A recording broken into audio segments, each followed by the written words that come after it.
কথায় বলে মাছের রাজা রুই, শাকের মধ্যে পুঁই। Hello my lovely friends, welcome back to my channel Munmun ব্লগে সবাইকে স্বাগতম। আমি আবার হাজির হয়ে গেছি একটা নতুন ভিডিও নিয়ে। সত্যি করে কথা বলতে কী বলতো, প্রতিদিন কী ভিডিও দেবো না আমি একদম বুঝে পাই না, কেন যেহেতু আমি বাড়ির বাইরে বেরোতেই পারি না, তো কী ভিডিও দেবো। তো আজকে একটা রেসিপি দেবো, তোমাদের সাথে শেয়ার করবো।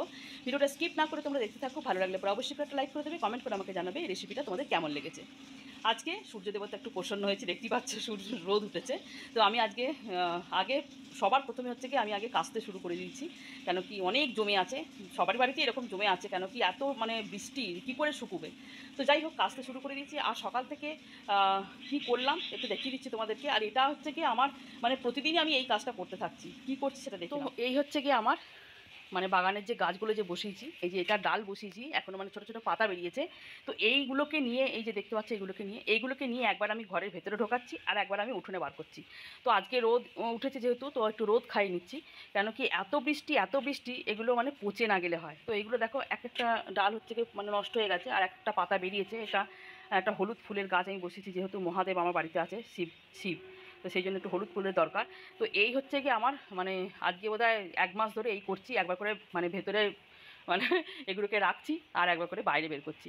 আর কি করেছি মানে সকালবেলা ফুল তুলে নিয়েছি, এই জবা গাছের ডালগুলোকেও কাটতে হবে, তো খানিকগুলো দেখো মেলেও দিয়েছি। আর এই যে জবা গাছের ডালগুলো কাটতে হবে, এগুলো বড্ড নিচু হয়ে গেছে, কিন্তু এখন অনেক কুড়ি আছে বলে কাটতে পারছি না। তো ফুলগুলো সব তুলে নিয়েছি পুজো হবে বলে, আর এখনও কাঁচা হয়নি, মেশিনে কাচতে দিয়েছি, তো কাঁচা হবে।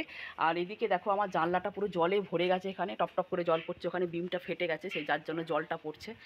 তো কী করবো, এগুলোকে আর সরানো করিনি, এখানেই আছে, মাঝে মাঝে একটু পিছিয়ে দিচ্ছি গাছগুলোকে। এই হচ্ছে আমার জানলার গাছগুলো, এটা তোমার দেখিয়েছি। তো চলো আজকে রেসিপিটা আমি আগে শুরু করি। কর্তামশাই প্রচণ্ড খিদে পেয়ে গেছে, তাই চললাম কর্তামশাইকে টিফিন দিতে। টিফিনে আছে কুঁদরি আলু ভাজা, রুটি, আর হচ্ছে কি ছানার বরফি, মানে হচ্ছে কি যেগুলোকে আমরা বলি চিত্তরঞ্জন। টুকিটাকি কাজগুলো কমপ্লিট করে নিয়ে চলে এসেছি রান্নার দিকে। যে রেসিপিটা তোমাদের সাথে শেয়ার করব বলেছিলাম সেটা আজকে দেখে নাও। তো বাজার থেকে আমি জাম্বো সাইজের 2টো রুই মাছের মাথা নিয়ে এসেছি, মাথাগুলোকে দুভাগ করে কেটে নিয়ে এসেছি। দেখতেই পাচ্ছ কত বড় বড় মাথাগুলো। আর আমার বাড়িতে কিন্তু মাছের মাথা খেতে সবাই ভীষণ ভালোবাসে, একমাত্র আমার মেয়ে ছাড়া। আমার মেয়ে মাছের মাথা খায় না, মাছের মাথার যে ঘিটা আছে তাতে নাকি তার ফ্যাট বেড়ে যাবে।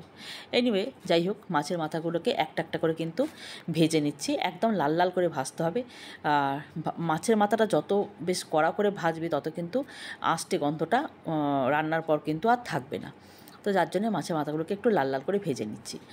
আর ওই তেলের মধ্যে আমি কিছু ফোড়ন দিয়ে দিচ্ছি, যেটা হচ্ছে গিয়ে একটা ছোট্ট তেজপাতা দিয়ে দিচ্ছি দুভাগ করে, আর একটু কালো জিরে, আর একটু গোটা গরম মশলা। আর ভালো করে মশলাটা হয়ে গেলে, মানে ফোড়নটা হয়ে গেলে, এর মধ্যে দিয়ে দেবো ছোট্ট করে একটা পেঁয়াজ আমি কুচিয়ে রেখেছিলাম, একদম ছোট পেঁয়াজ, সেটাকে দিয়ে একটু লাল লাল করে ভেজে নেবো। আর বাদবাকিগুলো কিন্তু আমি বাটা মশলা দেবো। কী বাটা মশলা দেবো সেটাতে দেখে নাও। এখানে নিয়ে নিয়েছি একটা পেঁয়াজ, 3-4 কোয়া মতো রসুন, এক টুকরো আদা, আর টমেটো, আর কাঁচা লঙ্কা খুব ভালো করে পেস্ট করে নিয়েছি। পেঁয়াজটাও এদিকে লাল লাল করে ভাজা হয়ে গেছে, এবার আমি এই পেস্টটা এর মধ্যে দিয়ে দিচ্ছি। এরপর এর মধ্যে দিয়ে দেবো কিছু গুঁড়ো মশলা, যার মধ্যে থাকবে 1 চামচ মতো জিরে গুঁড়ো, 1 চামচ মতো ধনে গুঁড়ো, 1 চামচ মতো হলুদ গুঁড়ো, আর হাফ চা চামচ মতো ঝাল লঙ্কার গুঁড়ো, আর কাশ্মীরি মির্চ। এই হচ্ছে গিয়ে মশলা। ভালো করে এটাকে কষিয়ে নিতে হবে। আর আমি যে জারটায় আমি মশলাটা বেটেছিলাম সেই জারটা ভালো করে ধুয়ে একটু সামান্য মতো জল এর মধ্যে অ্যাড করে দিচ্ছি। অ্যাকচুয়ালি আমরা মাছ রান্না করলে বাড়িতে যখন মাছ রান্না করি তখন কিন্তু একদমই আমরা রসুনটা অ্যাভয়েড করি, মানে রসুনটা আমরা দিই না, কেন কি মাছের মধ্যে রসুন দিলে আমার বড্ড একটা উগ্র গন্ধ আসে, তো আমার মাছের সেন্টটাই আমি পাই না, ভালো লাগে না খেতে। যেহেতু এটা কালিয়া করছি আর মাছের মাথাগুলো বেশ বড় বড় আছে, তো সেই জন্য একটুখানি রসুন আমি এখানে অ্যাড করলাম। তো দেখো মশলাটা আমার কিন্তু ভালো করে ভাজা হয়ে গেছে। এরপর আমি এর মধ্যে অ্যাড করে দেবো সামান্য একটু জল দিয়ে খুব ভালো করে টক করে ফুটিয়ে নেবো। তার মাঝখানে দিয়ে দেবো মাছের মাথাগুলো। রান্নাটা খুব বেশি মানে সময় সাপেক্ষ নয়, তোমরা জানো অনেকেই মাছের মাথার কালিয়া করতে কতটুকু আর টাইম লাগে, যতক্ষণ মাছটা ভাজতে হয় ব্যাস ততটুকুনি। নুনটা একটু দেখে নিলাম। আর তোমরা চাইলে কিন্তু একটুখানি চিনি দিতে পারো, আমি কিন্তু খুব সামান্য 2-4 দানা মতো চিনি দিয়েছি, যেটা তোমাদেরকে দেখাইনি। তো একটুখানি দিই আমি মাছেতে, মানে খুবই হালকা, মানে যাতে টেস্টটা হয়। তো দেখো মোটামুটি কিন্তু মাছের কালিয়া, মানে মাছের মাথার কালিয়া আমার রেডি। কালারটা কিন্তু দুর্দান্ত এসছে, আর খেতেও কিন্তু দারুণ হয়। তোমরা চাইলে কিন্তু একবার ট্রাই করতে পারো। ভালো লাগলে পরে অবশ্যই করে কিন্তু একটা লাইক করে দেবে, কমেন্ট করে আমাকে জানাবে রেসিপিটা কেমন।